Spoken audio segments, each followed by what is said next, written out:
Obrigadão, Fernando. Obrigado a todos aí pela presença e pela participação. Sempre um privilégio trocar uma ideia com vocês aqui, fazer um bate-papo e passar um pouco da experiência, falar sobre o Open Banking. É um assunto que eu gosto bastante, que eu me dedico já há muitos anos e eu acho que vale a pena agora que a gente está num momento de falar mais esse assunto, todo mundo vem falando mais, a gente poder colocar um pouquinho sobre as preocupações e o que é a segurança desse mundo, né? Começando um pouquinho para falar sobre mim, né? Sou da área de segurança já há quase 20 anos, sou professor, dou aula na FIA de Open Banking, de Cybersecurity, trabalhei em bancos, trabalhei em grandes bancos do Brasil, atualmente estou na Cielo como executivo da parte de segurança, prevenção a fraudes e privacidade, mas meu background grande mesmo foi no segmento bancário durante muitos anos, Santander, Original, Votorantim, com alguma experiência na parte de mídia, na Editora Abril e no IG. Rapidamente, vou falar sobre a nossa agenda hoje aqui, os conceitos de Open Banking, o que viabiliza tecnicamente ele, falar um pouco sobre Open Banking no Brasil e no mundo, a parte de regulamentações, segurança e prevenção à fraude, e no finalzinho eu mostro um pouquinho, um exemplo de Open Banking funcionando no mundo real, né? Falar um pouquinho sobre a evolução do sistema financeiro, a gente vem numa crescente aí de implementações e de mudanças no segmento financeiro desde muito cedo, né? A gente começou a ter integração lá no final dos anos 60 com a integração entre os bancos, tivemos a questão de compensação eletrônica no final dos anos 80, aí tivemos um grande marco que foi em 2002, o SPB, que viabilizou com que os bancos e pudesse existir transação online, né? A TED, que a gente está tão acostumado, até 2002 não existia, a gente trabalhava com o DOC, que era a compensação somente noturna e uma série de outras evoluções. E agora, em 2020, a gente vê o Open Banking chegando fortemente com as regulamentações e as leis de privacidade, direitos e dados dos clientes, puxando muito essa frente, e o Banco Central trabalhando para que isso se torne realmente uma realidade e uma coisa que seja benéfica para todo o mercado, né? E falar sobre Open Banking, eu gosto de colocar essa frase aqui, não sei se é do Bill Gates, atribuem a ele, mas eu não ouvi diretamente da boca dele, de que ele, em 94, já começa a circular isso na internet, de que os serviços bancários são necessários e os bancos não. Talvez esse seja um dos principais conceitos de Open Banking, né? A gente falar sobre... Todo mundo precisa ter um serviço bancário, pagar uma conta, receber salário, fazer uma transferência, mas o que importa se é o banco A, o banco B, o banco C, todo mundo tem sua predileção, tem a sua preferência, mas não importa, se puder pagar a sua conta em qualquer lugar e você transferir dinheiro a partir de qualquer lugar, você acaba estando satisfeito e sendo atendido pelo que você precisa. E o Open Banking é isso, é o serviço bancário que precisa, independente de ser um banco que esteja por trás. Lógico, tem que ter um banco por trás por causa da segurança do sistema financeiro, mas não necessariamente você tem que ter um relacionamento direto com o banco. O serviço é necessário, a instituição bancária não necessariamente diretamente. O Open Banking, eu trago aqui um gráfico do Inopay para falar sobre o Open Banking, que não é uma coisa nova. Já discute Open Banking e já ouve falar de Open Banking desde 2012, 2013. A gente vê iniciativas grandes na Europa, e isso ganhando tração aí nos últimos anos, e o Brasil não fica de fora. A gente vê iniciativas do Banco Original e do Banco do Brasil já desde 2016 nessa frente, seguindo a tendência global. Rapidinho falar sobre a minha história com o Open Banking. Isso remete ao Banco Original, né, lá em 2016, do pessoal de inovação veio e começou a falar sobre vamos disponibilizar os nossos serviços bancários para parceiros com uma iniciativa chamada Open Banking. A gente quase morreu do coração, né? O profissional de segurança de banco sempre teve no seu DNA a questão de proteção, de privacidade, controle sobre os serviços dentro do seu perímetro. expor isso para fora para a gente era quase um xingamento, né? Então, nós sofremos esse baque, eu e minha equipe na época, mas fomos em cima, fomos estudar, fomos trabalhar em cima desse conceito, pouquíssimas opções de benchmark, pouquíssimas informações no mundo bancário sobre isso, mas no final das contas a gente conseguiu entregar um negócio bacana, seguro e robusto do ponto de vista de controles. É uma coisa que a gente via muito benefício para o negócio e a gente não podia embarrear essa iniciativa, a gente tinha que ser parceiro e botar isso para funcionar. Então, foi um desafio bem interessante que a gente conseguiu ter bons resultados. Então, minha experiência com isso começa lá em 2015, bem antes da gente falar do que é o Open Banking regulado agora pelo Banco Central, né? Então, já tenho aí quase 5 anos nessa jornada de Open Banking e não mudou muito desde que a gente começou lá atrás. Acho que a gente seguiu um modelo na época do original, que é um modelo que vem sendo adotado com grande probabilidade de ser implementado dentro com quase na sua totalidade, o que o Banco Central está colocando. É um modelo seguindo a Europa, seguindo a Austrália, seguindo outros países que já estão mais bem desenvolvidos nessa modalidade, nesse tipo de iniciativa. Falar um pouquinho da história do Open Banking, né? O Open Banking na Europa, ele nasceu muito puxado pelo PSD2. O PSD2 é uma diretiva do Banco Central Europeu, e lá em 2015 eles colocaram em prática, falando que a partir de 2018 todas as instituições financeiras, os bancos, deveriam ter possibilidades para compartilhar os dados de cliente. Então é muito parecido com o que o Banco Central vem colocando aqui no Brasil, como sendo as primeiras entregas do Open Banking nacional, né? E lá foi colocado pelo PSD2. E ele foi muito bem aproveitado como iniciativa pelo Banco Central e pelas empresas, falam assim, pô, já que a gente vai ter que expor os serviços para consulta de dados de cliente, para esse tipo de coisa, vamos aproveitar e fazer negócio com isso também. Então, eles começaram a fomentar essa iniciativa com base nessa diretiva do PSD2, que obrigava todo mundo, não tinha opção. Então, eles aproveitaram para que isso fosse um direcionador, fosse alguma coisa que trouxesse benefícios para fomentar negócio. E o conceito do Open Banking é bem legal, porque quando você olha o Open Banking na Inglaterra, é um dos países que está primeiro nessa frente, já vem há bastante tempo trabalhando nisso. Eles têm uma organização lá, que é o Open Banking Org, e faz uma série de parametrizações, e faz uma série de definições de standards, e você vê que eles colocam que na definição, no conceito de Open Banking, que é uma forma segura de prover acessos às informações. Eles são muito empáticos com isso. A segurança ela tem que estar intrínseca nesse negócio, está nas normas, está nas definições. Então, desde o começo, a segurança tem que fazer parte desse mundo de Open Banking, faz parte do conceito de Open Banking ser seguro, na verdade. E o Open Banking ele vem para trazer novos players para o mercado financeiro. Continua sendo centralizado nos bancos, sim, porque você precisa de um banco para disponibilizar serviços bancários. Só que ser banco custa muito caro. Então, é um overhead operacional, tem muito back-office, tem muita gente trabalhando numa estrutura de banco.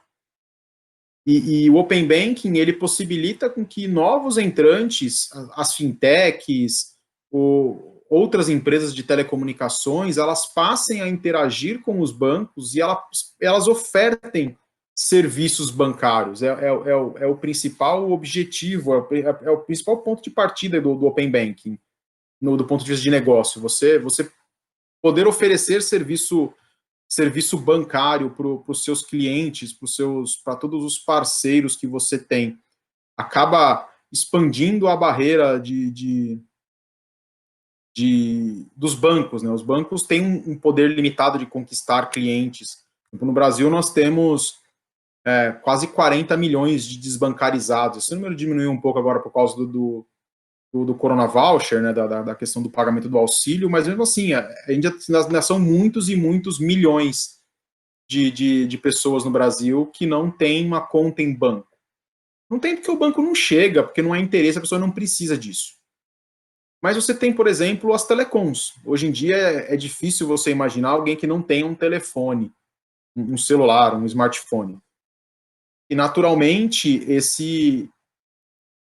essa empresa, as grandes empresas de telecom e até as pequenas, elas têm uma base de cliente muito maior do que as bases de banco. Então, por que elas não têm condições e não podem oferecer serviços bancários? Elas sim são uma forma de que os bancos possam expandir os seus horizontes e atendam, o serviço financeiro atenda também essa população que não tem necessariamente um banco próximo ou um relacionamento bancário já existente por outras frentes, por varejistas, por outras empresas que possam prestar serviços bancários.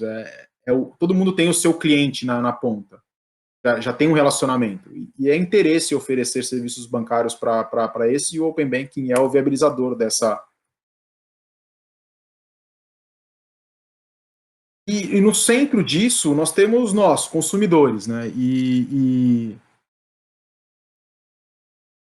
É muito legal, eu gosto de usar esse exemplo aqui do PFM, né? Que é o tipo de solução que você centraliza ali sua gestão financeira como um cara que vai se beneficiar e muito do que é Open Banking. Esse tipo de software, esse tipo de empresa, ela tem um potencial e é muito fácil enxergar ela usando o Open Banking. Assim. Você tem o primeiro ponto do PFM é que ele precisa ter acesso aos seus dados. Seus dados de movimentação financeira, o seu cartão de crédito, suas contas bancárias, para você ter uma visão única da sua movimentação financeira. Pô, legal. Então, naturalmente, ela vai se conectar ao banco de uma forma segura, através de uma API, usando o Open Banking para trazer todos os seus dados ali para dentro dele, te dar uma noção, te dar uma visão centralizada sobre a sua gestão financeira, certo? Pô, legal. E o que mais? Assim, só isso não vai trazer dinheiro para essa empresa, ela não vai poder cobrar, não vai cobrar de você por causa disso. Usar porque ela quer botar ali inteligência artificial, machine learning para entender seu comportamento e te fazer oferta de produtos. Te oferecer o quê? Ela vai ver que você está devendo, você está usando cheque especial, usando uma linha de crédito que é muito mais cara. Putz, se ela sabe disso e ela tem como fazer uma conexão em um banco através de Open Banking e te ofertar um serviço de empréstimo com uma taxa de juros muito menor, por que ele não pode fazer isso? É aí que esse cara vai ganhar dinheiro. Ele vai usar a sua inteligência, a inteligência de informação, para saber que você está usando o rotativo do cheque especial, do cartão, e que é muito caro. Pô, pega um empréstimo aqui de X, paga R$100 por mês, R$200 por mês, e você vai diminuir o seu custo em X%. E o contrário também, ela pode ver assim, ó, você está com dinheiro sobrando, você não quer investir, a gente tem essas ofertas de fundo aqui em N bancos, em N instituições, para que você possa fazer o seu investimento. Pega esse dinheiro que você tem e invista. Então você acaba esse exemplo do PFM é legal porque ele tem muita opção de como se conectar e implementar inteligência em cima da sua vida financeira e até facilitar a sua vida. Pô, a gente sabe que tem bancos hoje em dia que estão ali 10 dias sem juros no cheque especial, outros dão 5. Imagina um PFM que tem inteligência e que ele possa fazer a sua autogestão. Bom, o Glauco está devendo R$500 negativo no banco A, mas o banco B dá 10 dias sem juros no cheque especial. Eu posso pegar 500 dali, cobrir essa conta do cara, do Glauco, e ele não pagar juros. E você tem uma inteligência ali rodando em cima dos seus serviços financeiros e benéfico para nós. Assim, o Open Banking, ele traz, sim, muitos benefícios, para muitas oportunidades de negócio, mas ele traz muito benefício para nós como consumidores. Do outro lado, a gente tem também a questão das fintechs, né? Esse aqui é o radar de fintechs brasileiras, né? Ele está defasado, saiu recentemente o de 2020, eu não tive tempo de atualizar o material ainda, mas já eram 529 fintechs mapeadas pelo radar no ano passado. E esses caras aqui estão loucos pelo Open Banking. Eles são os caras que estão mais de olho nesse mercado. Porque, como eu falei, ser banco custa muito caro. A gente tem aqui os 12 bancos digitais mapeados até o ano passado, que é um caso à parte, porque são bancos, tem licenças de banco, tem instituição financeira estabelecida de verdade, mas tem todos esses outros players aqui do mercado que eles precisam dos bancos para ofertar melhores serviços financeiros. A gente tem aqui os caras de gestão financeira, tem as empresas de empréstimos, de pagamentos, você tem uma série de tipos de empresas envolvidas com o segmento financeiro que podem ofertar vários serviços. E o Open Banking possibilita com que elas se falem. Todas elas se comuniquem e fazendo uso dos serviços bancários dos bancos digitais que estão aqui, mas também dos bancos tradicionais. Então, isso tudo regulamentado, que é muito importante, regulamentar e padronizar. Se você não fizer isso, imagina a bagunça que vai ser de milhares de tipos de APIs, várias formas de se conectar um com o outro. Então, as fintechs, elas enxergam o Open Banking como sendo uma grande porta de entrada para a abertura de novos negócios com os seus clientes. Você tem fintechs que têm já hoje milhões de clientes, grandes volumes. Só que elas têm um nível restrito de serviços a oferecer. E o Open Banking faz com que o olho dessas fintechs brilhe em termos de oportunidades de negócio. E dos bancos também. Os bancos entenderam essa mecânica, entenderam o quão benéfico ter o Open Banking pode ser para eles. Eles podem fazer bom uso desse e ser plataformas de oferta de serviços. Acho que esse é o principal benefício que você enxerga dentro do Open Banking para os bancos grandes, né, para as empresas maiores. Sempre que você fala de Open Banking, você tem um viabilizador técnico por trás dessa história. E o que é esse viabilizador técnico? São as APIs. O Open Banking, ele basicamente é a forma de expor APIs de serviços bancários para a internet. Hoje, a grande maioria dos bancos, e a maioria principalmente os bancos mais novos, já tem toda a sua arquitetura ali, todo o seu formas rodando em APIs. E pegar essas APIs e expor para fora não é uma coisa difícil. E isso viabiliza o Open Banking. A estrutura por trás do Open Banking, lógico, tem uma série de coisas que a gente vai falar ali para frente de camadas de segurança, de controle, mas o que está suportando o Open Banking, que faz com que ele funcione, são as APIs, são elas que estão ali expostas, são os serviços bancários sendo expostos através do conceito de API, que é largamente difundido e você já é utilizado muito fortemente. Quando nós, no original, começamos a falar sobre Open Banking e quase não tinha benchmark, nós fomos olhar quem estava fazendo exposição de API na internet, para poder ver o que eles faziam de segurança, quais eram as preocupações, e a gente descobriu um mundo de gente que expunha serviços na internet. Nós conversamos eu tive a oportunidade de conversar com um dos caras de security da Amazon Marketplace, dos caras que fazem todo o site da Amazon lá nos Estados Unidos. E eles já tinham 2.000 APIs expostas na internet. E toda a comunicação deles com parceiros, com logísticas, era tudo feito sobre APIs. Esses caras eram totalmente online e o mercado era muito grande. Você vê que em outras frentes a API ela é o suporte para toda a comunicação. E no Open Banking não é diferente. É ela que está ali por trás de tudo que a gente vem fazendo e vem desenhando de Open Banking. E se é API, é desenvolvimento, se tem desenvolvimento, tem problema de segurança. Felizmente, a gente tem organizações como a OASP aí, que já disponibilizam o nosso guia, que tem que ser mantra, e a gente tem que bater muito na tecla dos desenvolvedores. O pessoal vai falar mais para frente sobre detalhes deles, sobre o Top 10. O Top 10 para APIs. Felizmente, a gente tem uma visão disso, além do famoso Top 10 para web, a gente tem o Top 10 para APIs, que ele tem que ser guia de cabeceira para os desenvolvedores e para nós de segurança quando a gente for falar de Open Banking, né? Assim como o Proactive Controls. O Proactive Controls também é muito importante. Ele endereça ali o top 10 de vulnerabilidades em grande parte, mas ele dá uma forma de você fazer com que as coisas nasçam, assim, é melhor nascer correto do que corrigir lá como se virar estatística no top 10.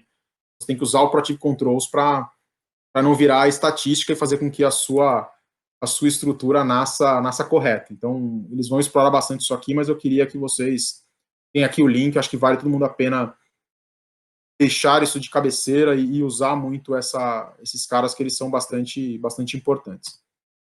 E um outro ponto que eu gosto de falar É um off-topic aqui, Open Banking, mas para nós profissionais de segurança é muito importante que as APIs já estão na nossa rede, já estão dentro das empresas, as empresas já estão fazendo uso delas, e a grande maioria não tem segurança e não se preocupa com segurança porque acha que dentro do perímetro da sua empresa está seguro. Mentira, nós precisamos ter cuidados também com as APIs. Falar que segmentação de rede resolve o problema de API, ok, faz parte, mas não. Nós temos que levar também as questões, principalmente estão colocadas aqui no Proactive Controls, das APIs que nós vamos expor para fora, também para as APIs dentro das redes internas. É um off-topic, mas eu gosto de frisar bastante eles, porque é importante. A gente precisa disso dentro do nosso controle, da nossa estrutura de segurança. E o Open Banking aqui no Brasil e no mundo, né? Só uma visão rápida sobre isso aqui. Esse mapa é um mapa que foi usado até pelo Banco Central, que ele mostra que, basicamente, a gente vê pelo mundo inteiro iniciativas de Open Banking ali. As azul escurinhas são as que já estão em produção, já estão sendo usadas para valer. A mais recente da Austrália entrou agora aqui em maio, abril. Mas você vê que o mundo inteiro ali já está se movimentando. Estados Unidos, a União Europeia está muito bem sedimentada, aqui na América do Sul tem diversas iniciativas, a Ásia também é muito forte nesse segmento, o próprio Estados Unidos, então você vê que o mundo inteiro já está de olho nessa frente. E, de novo, aqui trazendo um gráfico do Inopay, ele é legal porque ele mostra a questão de maturidade, né? Você vê que o mundo Open Banking é muito novo, então a grande maioria das empresas elas estão ali no miolo, ali entre o cara que tem uma grande estrutura, já está muito aberto, tem muita expertise, e o cara que tem menos experiências, funcionalidades, mas todo mundo ali no meio, todo mundo experimentando muito o Open Banking.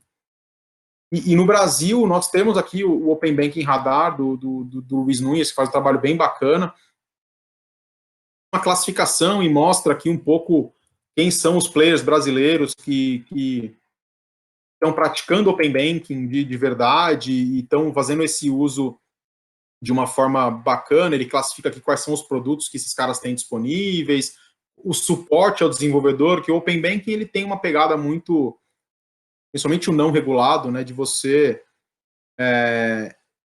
entrar e disponibilizar para os seus desenvolvedores, que o cara venha, o cara faça um download das suas documentações, que ele interaja com você tem um serviço de sandbox para que ele brinque, para que ele teste e que ele exponha um produto para você. Não é só a comunicação dos caras que já são maduros, estão funcionando, são empresas. Ele tem também essa abordagem do sandbox, de deixar o pequeno desenvolvedor fazer interações e fazer questionamentos e talvez até propor produtos. Você vê hackathons acontecendo bem interessantes, tive a oportunidade de participar de alguns, que são muito legais. Eles trazem gente com cabeça diferente, com outros pensamentos, com outras abordagens que as empresas às vezes não têm. E o radar aqui do Luiz, ele mostra bastante quem está preparado para isso, quem já está praticando dentro do mundo Open Banking. E é até legal que você vê algumas empresas aqui nesse cara que você não sabe nem que ela existe. E, na verdade, ela não existe para nós mesmo. Elas são empresas que foram criadas, que são plataformas de banco. Stark Bank, por exemplo, PJ Bank. São plataformas que eles não têm cliente diretos, mas eles são o white label de banco. Você pode fazer uso dos serviços bancários deles sem nem aparecer, eles já são Open Banking. Esses caras são plataformas, eles oferecem banco como serviço e você põe a sua cara nele. Então, recomendo todo mundo dar uma olhada lá no Open Banking Radar, que é bem bacana. Falar um pouco sobre regulamentação, não tem como não falar, né? O Banco Central Nacional do Brasil falando bastante tempo, mas eu vou citar aqui o Open Banking Standards lá de UK lá. A gente brinca que quem inventou a burocracia foram os ingleses e eles são bons nesse negócio. Então, assim que começou a se falar sobre Open Banking lá, eles já eram uma estandarização, uma padronização de como seriam as APIs, né? Porque a grande dificuldade é como é que você vai ter um monte de banco, um monte de empresa oferecendo API, como é que esses caras vão se falar? Um cara que quer entrar e quer consultar saldo nos 50 bancos, ele vai ter que ter 50 APIs diferentes? Então, não, esses caras padronizaram padronizaram a autenticação e atualização, uso de serviços, como é que você disponibilizar as informações, os dados. Eles acabaram criando standard para todos os tipos de transação.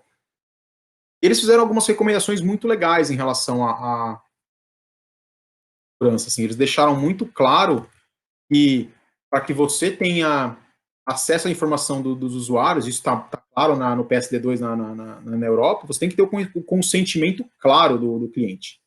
O cara tem que dar acesso, tem que dar informação para você, dar autorização para que você tenha acesso aos dados deles.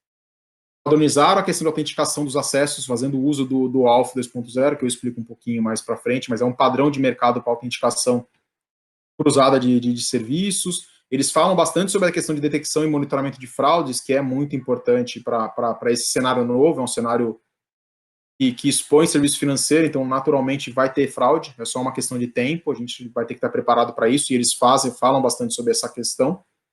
E eles também falam sobre o uso do mecanismo de autenticação e autorização de acessos, fazendo uso de autenticação adaptativa, da necessidade de ter um segundo fator de autenticação obrigatório para poder transacionar. Então, o Open Banking Standard ele traz uma luz muito grande para o que foi o Open Banking regulamentado no padrão europeu.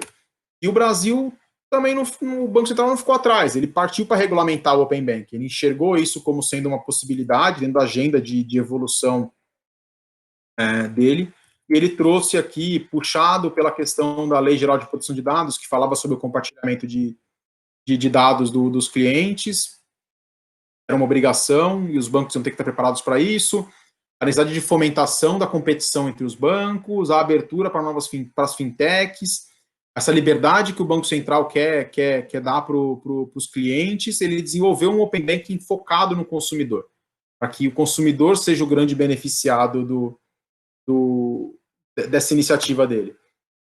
E a regulamentação do Banco Central começou lá atrás e ela passou a valer agora aqui em junho. E eles definiram basicamente 4 fases de implementação, a primeira dela agora no final de novembro, onde os bancos, que a gente coloca aí que eles são obrigatórios, né, os bancos classificados como S1 e S2, são os grandes bancos, na verdade, para eles não é opcional não, eles vão ter que entrar no Open Banking sem opção, e os outros bancos e outras empresas que quiserem entrar vão poder entrar sem problemas, porém elas têm que ter reciprocidade. Então, se um banco quer entrar no Open Banking, ele vai ter que também disponibilizar os dados dele, ele não vai poder ser só consumidor de dados. Eles têm que ter a reciprocidade para esses caras. E na fase 1, o Bacen coloca, como a gente brinca, realmente é um teste, né? Eles estão colocando somente a disponibilização de informações. Acho que foi bastante prudente da parte do Banco Central de propor esse faseamento, né? Colocar aqui na fase 1, só vamos disponibilizar informações, vamos testar o modelo, e aí você vai poder consultar informações, e na verdade a grande maioria delas já está lá de forma pública no site dos bancos, mas você vai conseguir consultar isso através de APIs, endereços de agência, dados de tarifa, informações de conta, de crédito, os dados que são mais, não envolve o usuário, é dado do banco. Numa segunda fase, sim, lá no final de maio do ano que vem, você vai ter que começar a disponibilizar acesso às informações de cliente, os dados de cadastro, os dados de movimentação financeira. E aí aqui já entra a questão da obrigatoriedade de obter o consentimento dos clientes. Você tem que obrigatoriamente pegar o consentimento do cliente nessa fase.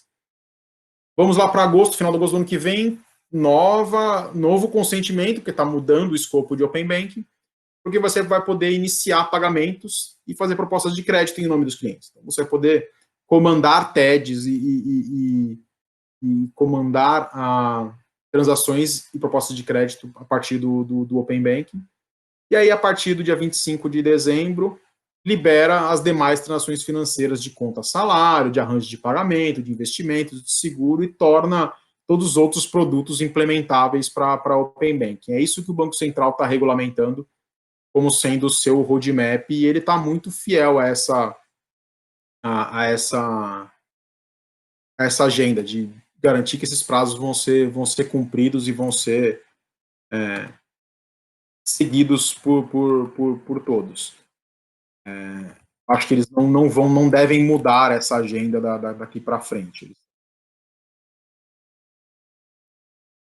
Posso de frisar isso aqui, a questão do consentimento. O consentimento tem que ser claro, legítimo, bem estruturado, então você nunca vai poder fazer alguma coisa de Open Banking em nome do seu cliente sem que ele tenha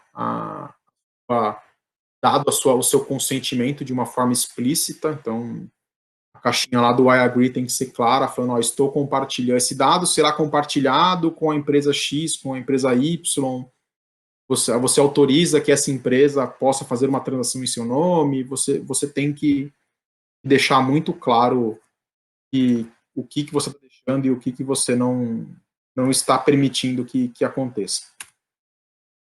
E o eu não aceito mais também é muito importante, ele tem que existir. Uma vez que você compartilha dados com outra empresa, tem que também possibilitar que seus clientes possam lá e falar, eu não quero mais. Quero mais que meu dado seja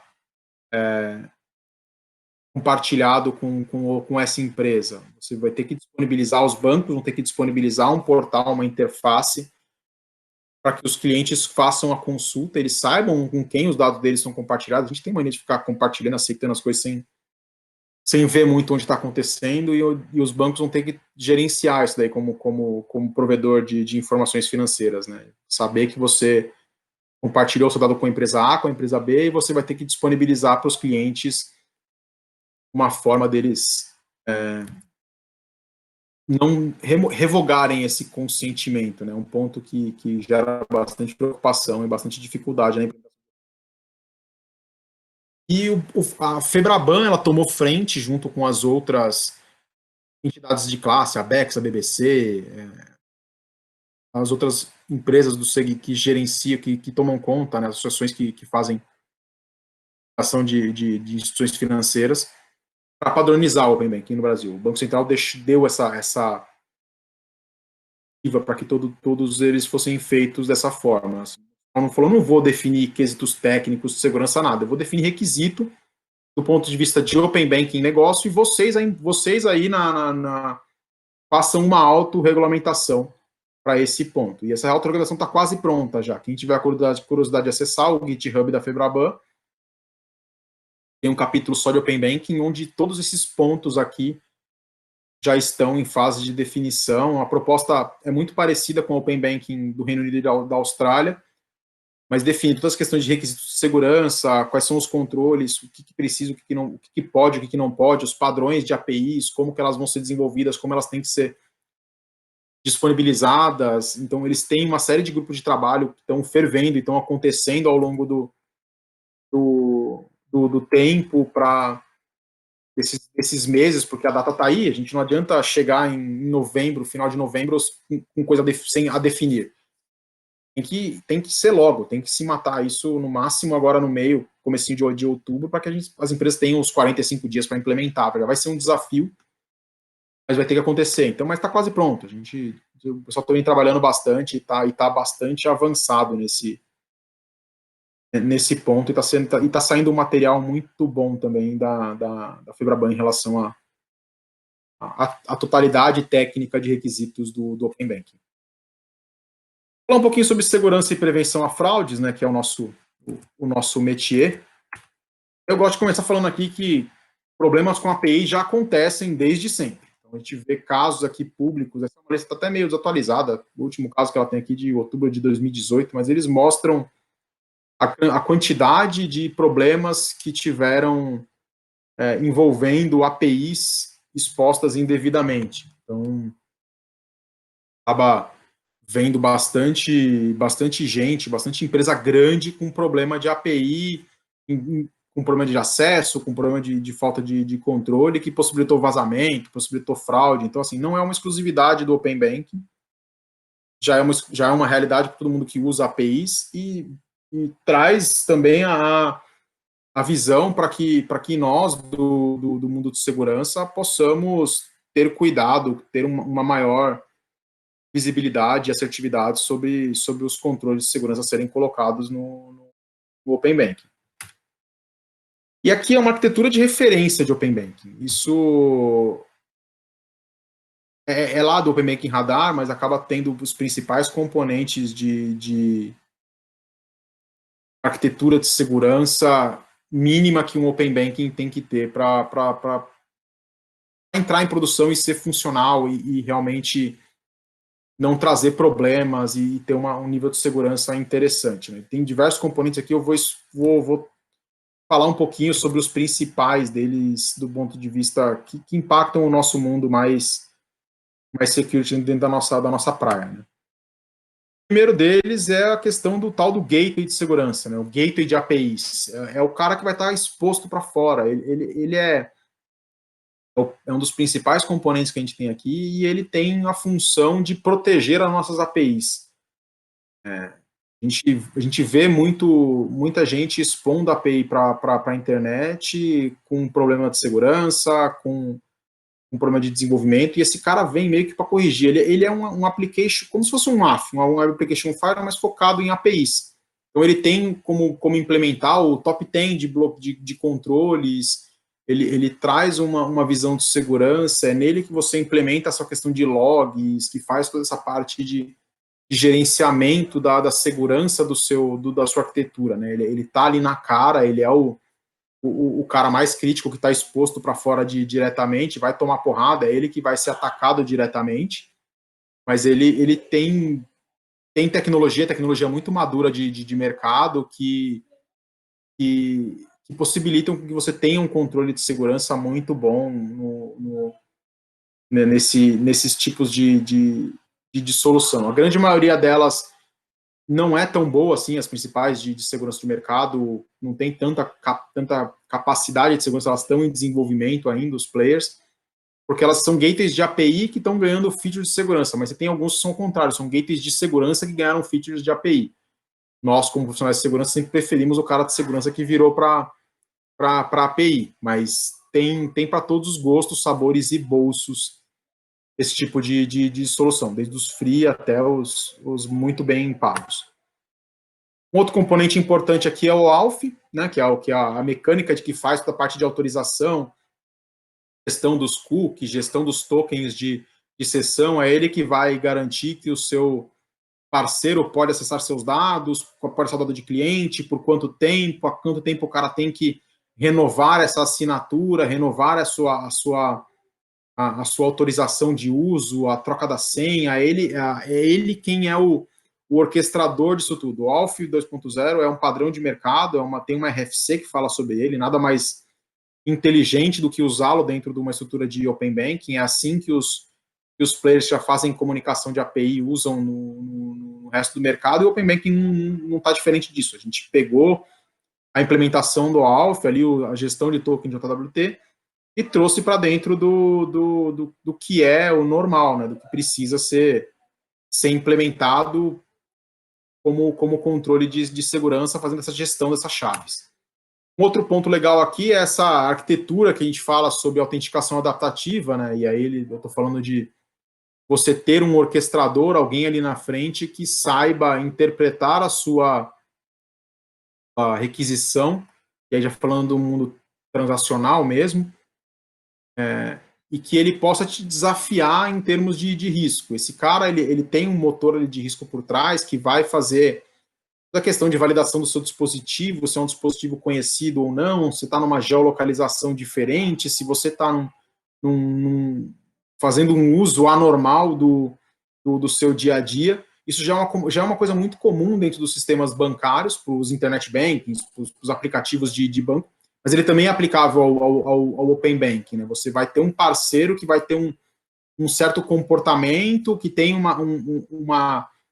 reconhecimento já funcionando da sua empresa, mas esse cara tem um papel de que se houver um desvio ou for uma coisa desconhecida, ele vai ter que desafiar o cliente.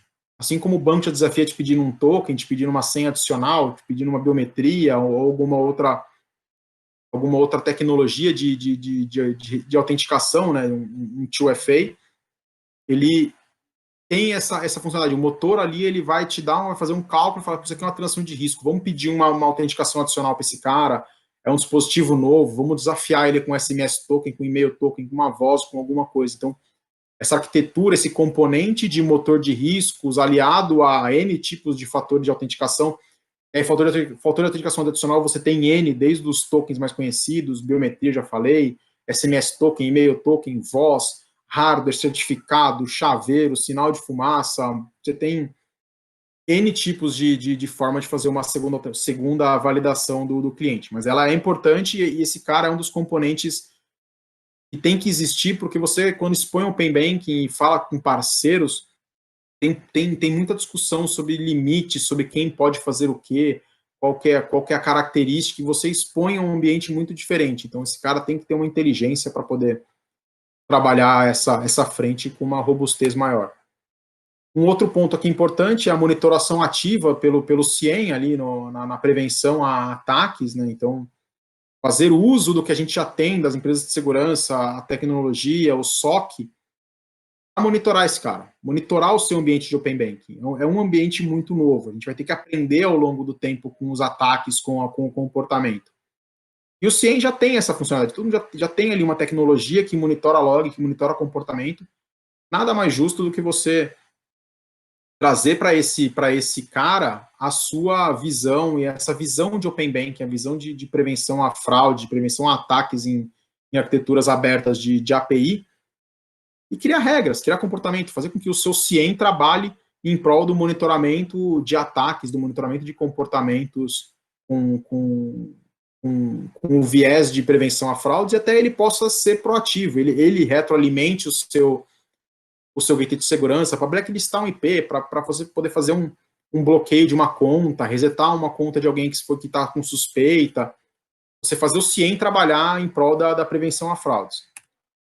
Outro ponto é o mais básico de tudo, né? A questão de segurança em aplicações, o DevSecOps, a gente falou ali anteriormente sobre o ASP Top 10, o Proactive Controls, mas é você levar para dentro do seu ciclo de desenvolvimento a segurança by design. Quando você vai expor uma API, um sistema para fora, isso tem que existir, não tem como, é muito crítico você estar com um serviço financeiro na rua e não se preocupar com a segurança desde o desenvolvimento. Vai dar muito trabalho corrigir lá na ponta, corrigir dentro do gateway. É um ponto bem importante que a gente precisa tomar cuidado e ter um controle muito grande sobre ele. Outro ponto é a segurança na ponta, e aí vem a grande dificuldade, né, o grande X da questão. Já é difícil fazer segurança dentro da minha casa. Imagina eu ter que fazer segurança dentro dos parceiros, né? Definir o de segurança, os padrões, o que você vai exigir de segurança de um parceiro de Open Banking. Quando a gente está falando de empresas grandes, é relativamente mais fácil, mas quando você está falando de empresas menores, tem um risco, né? Tem uma exposição muito maior. Eu lembro na minha época de original, a gente discutindo se a gente ia desenvolver SDK, desenvolver componente para embarcar e obrigar com que os parceiros fizessem uso para poder falar Open Banking conosco. E, pô, é uma outra discussão filosófica, porque desenvolver SDKs faz com que você tenha que garantir funcionalidade em 200 tipos de telefone, em 10 sistemas operacionais, em várias versões, é uma dificuldade muito grande. Então, você tem que se preocupar, sim, com a segurança dos parceiros, monitorar, e aí, hoje em dia, tem soluções, tem ferramentas que fazem monitoramento ativo de prestador de serviço para que esse cara traga um nível de segurança melhor e pelo menos uma visibilidade sobre quem é o nosso parceiro e como é que ele está trabalhando a questão de segurança do lado dele, porque está fora da nossa jurisdição, né? Eu posso recomendar, eu posso ter guias de melhores práticas, eu posso até chegar a fazer um teste no ambiente do cara, mas eu não consigo garantir isso de forma contínua. Então é um ponto desafiador para nós de segurança garantir esse ponto. E teste de segurança, aonde? Em tudo e sempre. É um ambiente novo, é um ambiente que nós não conhecemos, que os fraudadores também não conhecem, eles vão aprender junto com a gente a fazer fraude, fazer ataque em cima desse ambiente, e o nosso papel é testar a arquitetura, testar os componentes, testar os controles, testar de uma forma contínua, de uma forma periódica, garantir que os nossos componentes, o nosso gateway de segurança está bem configurado, as regras de segurança dele estão funcionando continuamente, fazer teste de revisão de código nas APIs que estão sendo expostas, verificar se não tem nenhuma falha, se a gestão dos tokens estão funcionando direito, se o mecanismo de autenticação está respondendo como devia, e aí expandir um pouco a questão do teste de segurança técnico, um teste de segurança de processo, de avaliar a prevenção a fraudes, simular um dispositivo que está num comportamento estranho para ver se ele pede um token a mais, se pede uma biometria.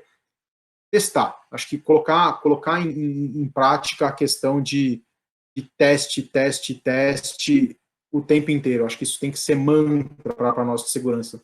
A gente não é capaz de fazer com que nossos profissionais dentro de casa pensem em tudo. E a gente colocar isso para fora e testar vai diminuir o nosso risco, a nossa exposição, vai trazer uma garantia maior para dentro da nossa arquitetura, para esse todo que é o mundo de Open Banking. O que ajuda a gente a testar? O que ajuda a gente a entender e definir esses controles no Open Banking? Trabalhar com modelagem de ameaças. Modelagem de ameaças é um conceito onde você aplica uma visão de atacante para dentro do que é o seu objetivo de estudo, né? Quando a gente foi começar o Open Banking no original, a gente fez isso, e foi bem interessante. A gente trouxe um especialista que trabalha essa frente e falamos, cara, a gente quer fazer isso aqui, vai expor serviço financeiro para fora. Como é que a gente se prepara para isso? E a modelagem de ameaças, ela foi um caminho muito bem pensado e muito bem estudado por nós nesse sentido. A modelagem de ameaça, ela parte do pressuposto de que o cara tem um objetivo. O atacante tem um objetivo. Ele quer fraudar, ele quer roubar um dado, ele quer roubar dinheiro. Qual é que é o caminho que esse cara tem que percorrer para fazer isso? Quais são as etapas que ele tem que seguir para adotar e para chegar dentro atingir esse objetivo dele? Você tem uma analogia muito boa com o Cyber Kill Chain, acho que muito bem divulgado, muito bem difundido dentro da comunidade de segurança, que é, o atacante ele tem que passar por essas etapas para conseguir fazer um ataque. A modelagem de ameaças ela é muito nesse sentido. E ela ajuda você a ter uma visão do todo e poder definir os seus controles ali no meio do caminho. Falar, aqui eu posso fazer isso, aqui eu posso fazer aquilo, aqui eu defino esse threshold, aqui eu boto esse alarme, aqui eu monitoro dessa forma. A modelagem de ameaças ela permite com que você enxergue o todo e defina onde colocar as suas armadilhas, onde você colocar o seu controle. Recomendo para quem não conhece modelagem de ameaças, tem o Rafael Lack, que trabalha comigo, e é um dos caras que mexe bastante com essa parte aqui no mundo de segurança. Ele disponibilizou recentemente um curso na Udemy, quem tiver curiosidade e interesse em fazer, é um curso bem legal, que ensina como usar a modelagem de ameaças focada em segurança e prevenção a fraudes. Recomendo fortemente aqui no momento jabá a fazer o curso do LAC, que vale muito a pena, fortemente recomendado. Um outro ponto que a gente tem que falar quando a gente discute Open Banking é fraude. Fraude vai acontecer. Tem mais empresas envolvidas, você tem um aumento de participantes, você naturalmente vai aumentar a sua possibilidade de fraude. Então, segurança está muito alinhado a isso. A gente tem que ter essa preocupação de fraudes, a modelagem de ameaças vai ajudar que a gente tenha a definição de cenários, que a gente tenha essa visão e tenha a preocupação com prevenção à fraude, sim. Tem que trabalhar isso muito junto, vai ter que criar um monte de coisa, criar processo, e manter isso vivo. Como eu falo, é um negócio que vai entrar em produção ainda.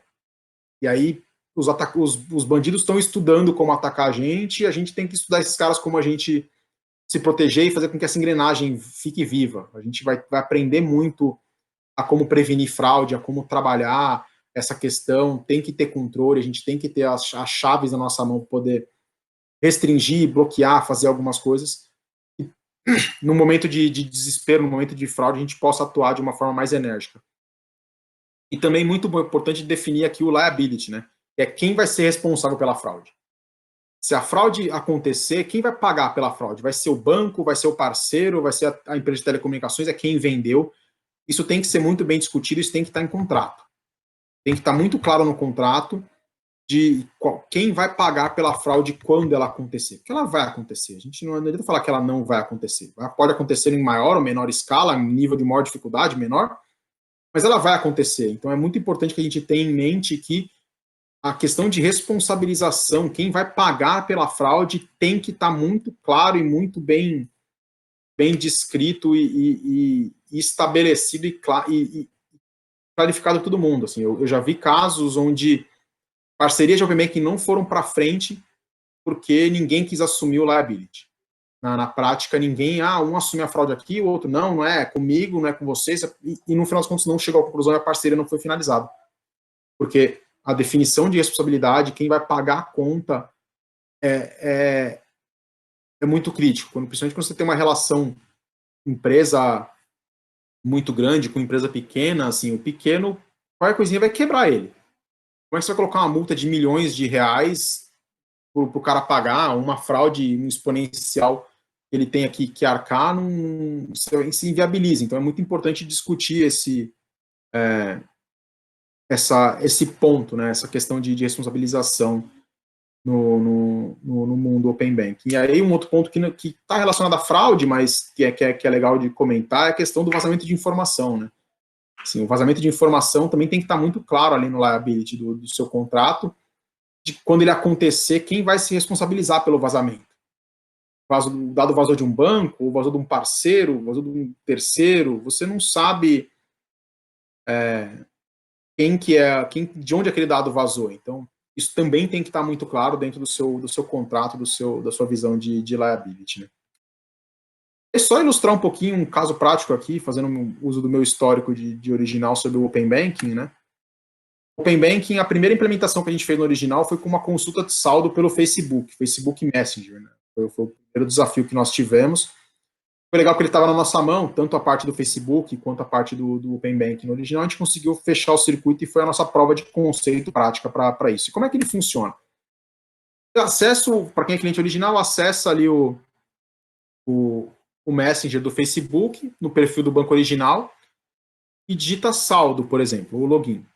Ele vai popar para você assim, clique aqui para acessar sua conta. Você clicando no botão, ele vai abrir uma interface para você dentro do banco, para que você se autentique. Você autentica dentro da estrutura do original, com as suas credenciais de acesso ao banco, do seu internet banking, do seu mobile bank, para que você possa ter a mesmo tipo de acesso dentro do Messenger.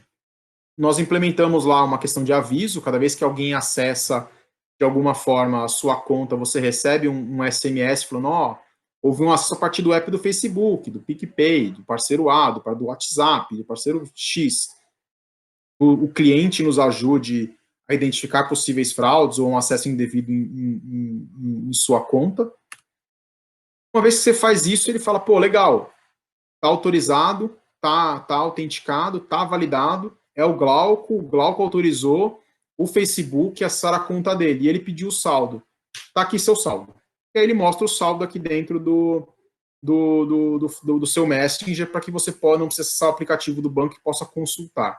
Dá para fazer mais coisa? Dá, a gente liberou, inclusive, fazer transferência por aqui. Se eu digitar transferência aqui, eu quero transferir R$10. Para quem? Ele aparece minha lista de pessoas cadastradas, eu escolho o Joãozinho, quero transferir R$10 para o Joãozinho, transferiu, valida com o token, que é uma transação financeira, transferiu, foi. Então, o Open Banking, isso aqui é o Open Banking na prática, ele é uma implementação que funciona, está assim até hoje, e ela segue todos aqueles conceitos de arquitetura, está passando por tudo aquilo que a gente falou ali atrás, de como ele funciona e que ele suporta, quais são as preocupações de segurança, as preocupações de prevenção à fraude. Quero ter passado uma boa mensagem para vocês, ter conseguido compartilhar um pouco do conhecimento, um pouco de história, que é um assunto muito denso, 1 hora para falar, é muito... Eu dou uma aula disso num curso da FIA, que são 4 horas de discussão, e é muito mais intenso, a gente tem muita conversa, muito assunto, dá para aprofundar muito mais em cada um daqueles componentes de segurança, dos controles. Mas eu espero ter conseguido passar uma boa mensagem para vocês, passar uma mensagem de esperança do ponto de vista de segurança, de que é sim possível e viável criar um ambiente de Open Banking seguro e que traga uma garantia de segurança para a empresa que quiser entrar nesse mercado. Só depende de nós, os profissionais de segurança que estejam envolvidos nisso, tenham conhecimento, vontade para aprender e responsabilização. É muito importante que nós, profissionais, tenhamos segurança do que a gente está oferecendo, do que a gente está proporcionando para nossas empresas. Então, é isso, meus contatos estão aí. Quem quiser trocar ideias, seguir o que eu falo, comento algumas coisas e posto algumas coisas legais sobre o Open Banking, me adicione no LinkedIn, procure lá para o Glauco Sampaio, um nome pouco comum, só tenho eu, dentro da área de segurança. Tem um arquiteto que chama Glauco Sampaio também, mas ele não tem LinkedIn. Me adicionem lá e estou à disposição para quem quiser trocar ideia, me chama lá no Messenger, me manda uma mensagem pelo LinkedIn, eu respondo e a gente conversa bastante. Agradecer aqui o Fernando, o pessoal do Cabelo, o pessoal da OASP, pela mais uma oportunidade, me colocar à disposição de vocês aqui, sempre que quiser, pode me chamar, a gente conversa, expõe aqui, vamos discutir. Acho que a ideia de compartilhar conhecimento é sempre importante. Certo, gente? Brigadão e uma ótima noite, continuidade de evento para vocês aí. Ô Glauco, obrigado mais uma vez, hein? E você que está no mercado, Glauco, veio uma pergunta interessante sobre certificações. Você acha, por exemplo, a CH, né, a Ethical Hacker do IC Council, a CompTIA, o Secure Plus, você acha que essas certificações, para o profissional que está no mercado, você acha que ela agrega, ela diferencia na hora que o cara entra no mercado, na hora que você está selecionando, ou é algo que não tem feito tanta diferença? Eu tenho uma opinião não muito ortodoxa em relação à certificação, né? Acho que assim, a certificação, uma vez eu falei num evento e deu uma briga do cão com um cara que eu falei para ele que se você pegasse um advogado, um concurseiro e desse um livro de CISP para ele e 2 meses, eu garanto que ele passa na prova. Uhum. Assim como que era professor que tinha uma memória muito boa, também ia conseguir. Uhum. E a certificação, ela é isso, assim, ó, o selinho ali, o cara que é muito bom, ele estuda e passa na certificação. Lógico, tem algumas que tem prova, que você garantiu, alguém tem que te endossar, faz parte. Uhum. O que eu acho muito legal no processo de certificação é o quanto você tem que estudar para fazer a prova. Ali é ali que está o ganho. Assim, se eu olho e falo, pô, o Fernandão tirou o CAH, fez o CISP, fez o CISM. Ah. Sei que esse cara estudou para conseguir tirar aquela certificação. Ele obteve o conhecimento. A certificação, aqui no Brasil, a gente não leva tão a sério a certificação como é levado lá fora. Onde, assim, para entrar numa vaga X, se você não tiver o CCNE, você não passa, o RH nem aceita o seu currículo. Uhum. Então, a gente tem um mercado um pouco diferente. Nós, como gestores, nós vemos sim a questão da importância da certificação, de que, pô, é legal o cara ter uma certificação, porque a gente sabe que ele estudou. Uhum. Ele gastou neurônio estudando e aprendendo. Ele obteve o conhecimento. Se o cara teve, se ele passou na certificação, na prova ou não, tanto faz. Tem gente que não consegue fazer prova. O cara não consegue fazer, não vai conseguir passar naquele teste porque ele não é a dele. Mas se o cara estudou e o cara se dedicou àquilo, puta, super legal. Eu acho que vale muito a pena. O conhecimento que ela traz é muito. Saber que o cara passou na prova, ratifica esse conhecimento. Então, assim, o cara vem com o selinho ali de que, putz, eu certifico que ele estudou. É diferente de eu falar, eu fiz um curso. Fiz um curso, pode ser que eu tenha ficado na sala, olhando pro teto, e passou o tempo e eu fiz o curso, não aprendi nada. Não, se o cara realmente, para fazer a prova, ele estudou. Minimamente, para passar na prova, e aí ele tem essa bagagem, ele tem esse conhecimento. Eu acho que isso é importante. Isso diferencia o profissional, sim, no final das contas, mas com esse approach, não é pelo selo em si. Se eu for procurar um cara para fazer ethical hacking, e o cara tiver certificação de ethical hacking, significa que ele estudou aquela disciplina. Se o cara estudou firewalls, ele estudou redes, tem uma certificação Cisco, Palo Alto, Checkpoint, ele estudou aquela disciplina. É importante. E para as vagas mais técnicas é mais importante ainda. Eu vou contratar um cara para mexer em Firewall Checkpoint. Se o cara tem essa checkpoint, porra, tá na cara que o cara estudou, o cara conhece daquele produto. Então, eu acho útil, eu acho válido, eu acho que tem que se dedicar. E o estudo é muito importante na área de segurança. É um mercado muito dinâmico, é coisa nova, problema, tecnologia, conceito, tudo muito novo. Os pesquisadores estão o tempo inteiro lançando coisas novas, desenvolvendo coisas. Nós temos que ser profissionais autodidata. Então, o ciclo nosso é contínuo. Mas focar em uma certificação e passar por esse processo de aprendizado que ela traz muito conceito e eu acho que vale muito a pena.